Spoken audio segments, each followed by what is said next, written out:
Daily computer segment की 3 bike आज हमारे सामने खड़ी हैं। एक है हाईली डिमांडेड एक्सट्रीम 125, एक है नई लॉन्च यानी कि पल्सर की एन 125 और वहीं एक है राइडर 125। तो तीनों में ही क्या कुछ बदलाव है। तीनों की प्राइस में 2 से 5 हज़ार का फ़र्क है। एक आती है एक 18 की, एक 10 की और एक 5 की, यानी कि यार 5-10 हज़ार की प्राइस में फ़र्क है। तो बहुत ज़्यादा बड़ी कन्फ्यूजन बन जाती है कि हम एक्सट्रीम 125 लें या फिर पल्सर की हाल ही में लॉन्च हुई एन 125 लें या फिर राइडर 125 लें।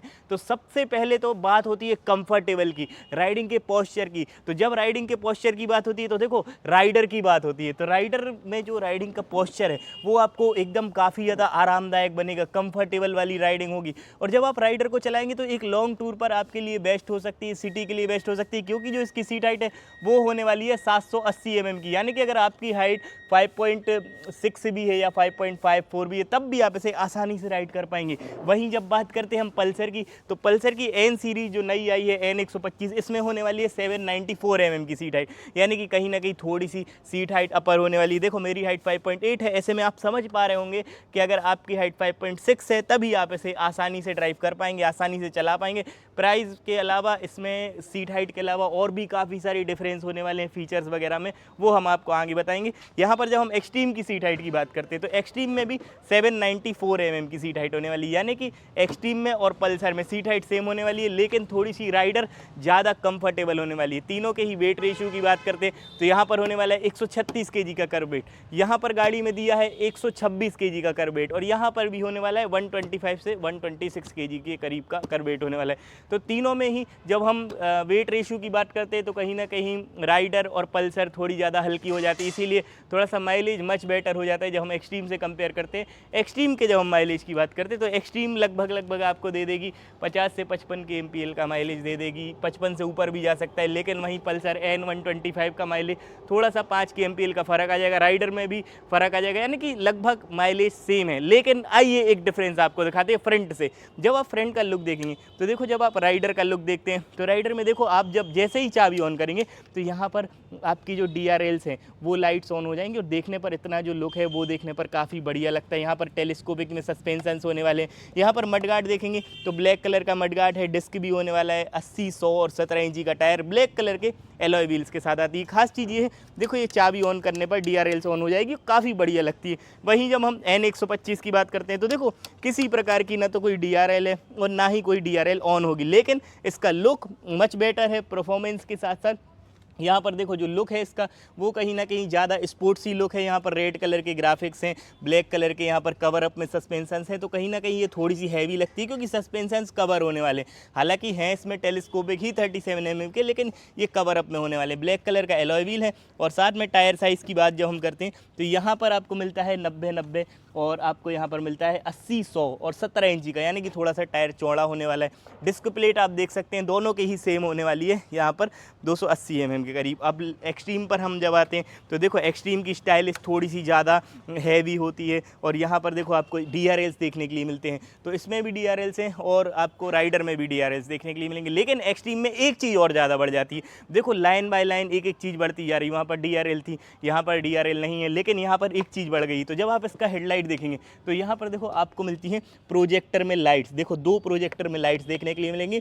तो ये काफ़ी बढ़िया चीज़ है, जब प्रोजेक्टर की लाइट्स आ जाती है गाड़ी में तो गाड़ी का लुक और भी ज़्यादा इन्हेंस हो जाता है। साथ में यहाँ पर देखो आपको जो इंडिकेटर है वो यहाँ पर आपको मिलेंगे फ्लेक्सिबल वाले, ये LED टर्न ऑन इंडिकेटर। और इनमें दोनों में ही, राइडर में बात करें या एंड 125, दोनों में ही आपको जो इंडिकेटर्स हैं वो मिलने वाले हैं बिना फ्लेक्सिबल, यानी कि बल्ब वाले इंडिकेटर। यहाँ पर जब बात करते हैं एक्सट्रीम की तो एक्सट्रीम में देखो आपको ABS भी सिंगल चैनल देखने के लिए मिलता है, 90 और 17 इंची का टायर देखने के लिए मिलता है। टेलीस्कोपिक में सस्पेंशन 37 mm के ही होने वाले हैं। लेकिन अब फ्यूल टैंक की बात करते हैं आओ। तो यहाँ पर जब आप फ्यूल टैंक देखेंगे तो एक्सट्रीम में आपको देखने के लिए मिलता है 11 लीटर की फ्यूल टैंक कैपेसिटी एक्सट्रीम में आपको देखने के लिए मिल जाएगी। वहीं जब हम पल्सर की बात करते हैं देखो तो पल्सर में आपको देखने के लिए मिलती है 9.5 लीटर का फ्यूल टैंक। और जब हम राइडर की बात करते हैं तो 10 लीटर का फ्यूल टैंक, यानी कि 1-1 लीटर के फ्यूल टैंक में फ़र्क है।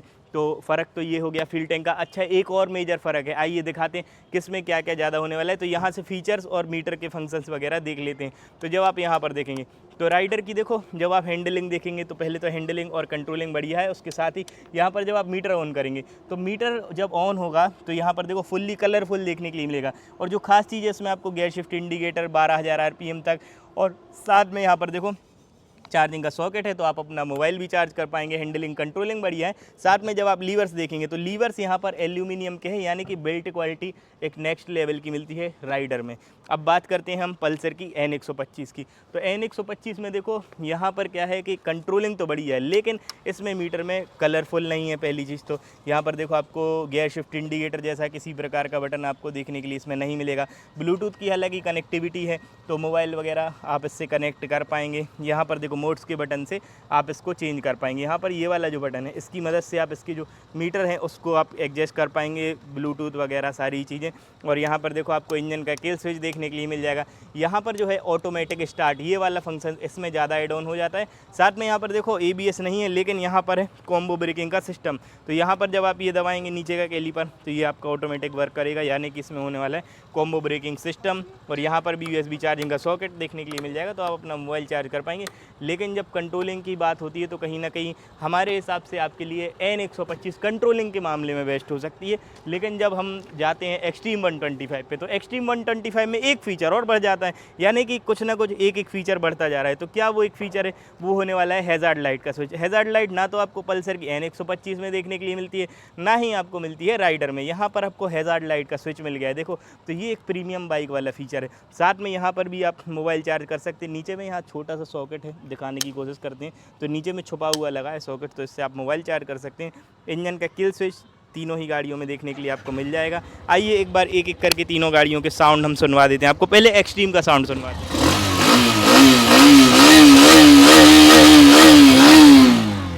अब सुन लेते हैं पल्सर की N125 का साउंड। गाड़ी हम स्टार्ट कर ली है, साइलेंट स्टार्ट होती है, देखिए।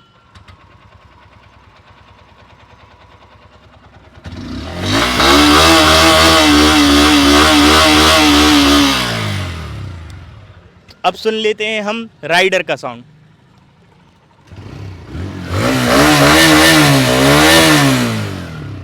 देखो हमारे हिसाब से हमें क्या समझ में आ रहा है कि जो राइडर का साउंड है उसमें कहीं ना कहीं थोड़ा सा बेस ज़्यादा होने वाला है राइडर के साउंड में।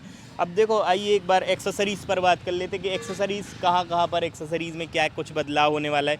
तो यहाँ पर देखो जब आप देखते हैं इसमें, तो यहाँ पर आपको किसी तरीके का इंजन का कावल एक्सट्रीम में देखने के लिए नहीं मिलता है।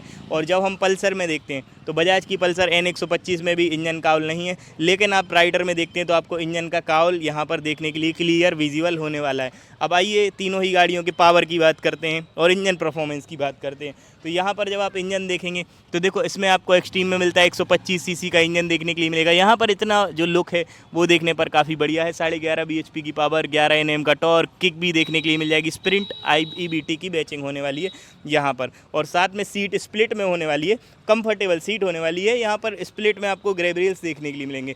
आइए आपको N125 के स्पेसिफिकेशन बता दें। तो यहाँ पर भी 11.5 bhp की पावर, 11 Nm का टॉर्क, यहाँ पर किक देखने के लिए मिल जाएगी। फोल्डेबल होने वाले हैं और इंजन परफॉर्मेंस बेटर होने वाले, क्योंकि नया इंजन है इसीलिए थोड़ा सा रिलायबल होने वाला है इंजन, थोड़ा सा ज़्यादा रिफाइन होने वाला है। यहाँ पर जब हम राइडर की बात करते हैं तो राइडर में क्या है कि इंजन का बेस बढ़िया है। यहाँ पर देखो आपको किक देखने के लिए नहीं मिलती। राइडर में ये है कि आपको किक इसमें देखने के लिए नहीं मिलेगी। तो राइडर में ये एक माइनस पॉइंट है कि 125 सीसी की आपको बाइक में किक देनी चाहिए, 11 bhp की पावर, 11 Nm का टॉर्क देखने के लिए मिलता है। तीनों ही गाड़ियों में लगभग पावर और टॉर्क रेशियो सेम होने वाला है, लेकिन कुछ ना कुछ, किसी में कुछ ज़्यादा है, किसी में किक नहीं है, तो किसी में मीटर में फंक्शंस नहीं है, तो किसी में हैज़ार्ड लाइट है। अब आइए एक बार रियर से तीनों ही गाड़ियों का लुक देखते हैं। तो जब हम राइडर को ऑन करते हैं यहाँ पर, तो राइडर में देखो आपको LED में टेल लाइट्स देखने के लिए मिलेगी।